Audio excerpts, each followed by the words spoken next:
નાના કપાયા જૂથ ગ્રામ પંચાયત દ્વારા રેલી સાથે તિરંગા યાત્રાનું આયોજન કરવામાં આવ્યું। મુન્દ્રા તાલુકાના નાના કપાયા ગ્રામ પંચાયત દ્વારા તિરંગા યાત્રાનું આયોજન કરવામાં આવ્યું હતું। શક્તિનગર ખાતે આવેલ ડોક્ટર બાબા સાહેબ આંબેડકરની પ્રતિમાને હારારોપણ કરી રેલી સ્વરૂપે તિરંગા યાત્રાનું પ્રસ્થાન કરાવવામાં આવ્યું હતું અને શક્તિનગરથી થઈ જિંદાલ ગેટ થઈ નાના કપાયા પ્રાથમિક શાળા મધ્યે પૂર્ણાહુતિ કરવામાં આવી હતી।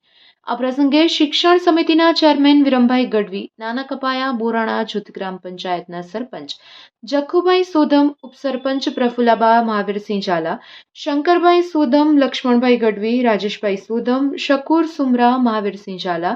વેલજીભાઈ સોધમ, મુરજીભાઈ સોધમ, ખુશ્બુબેન શર્મા, JK એકેડમી સ્કૂલના વ્યવસ્થાપક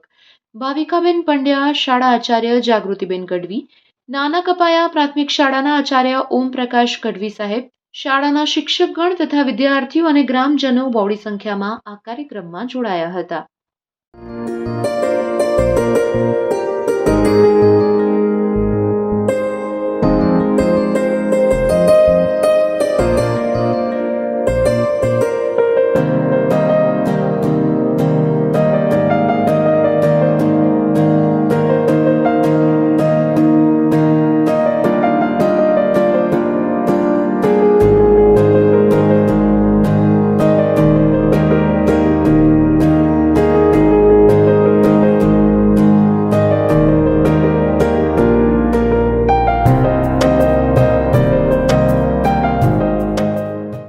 આજ રોજ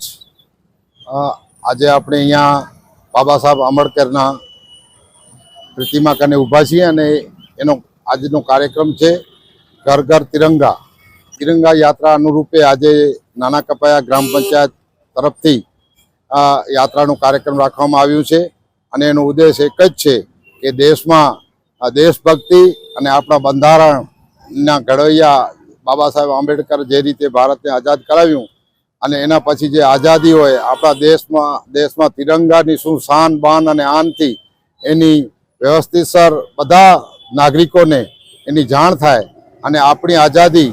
અમર રહે એના માટે કરીને આ તિરંગા યાત્રા 3 દિવસ પૂરતી આખા ભારતમાં ચાલી રહી છે। ત્યારે એ અનુષ્ઠાને આપણે અહીંયા બધા ગ્રામ પંચાયતના સદસ્યો, તલાટીશ્રી, શિક્ષકો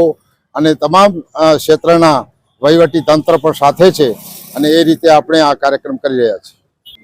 આપણે રેલી અહીંયાથી સ્ટાર્ટ આપશું આ આંબેડકર ચોકથી કરીને પછી કપાયા પ્રાથમિક શાળામાં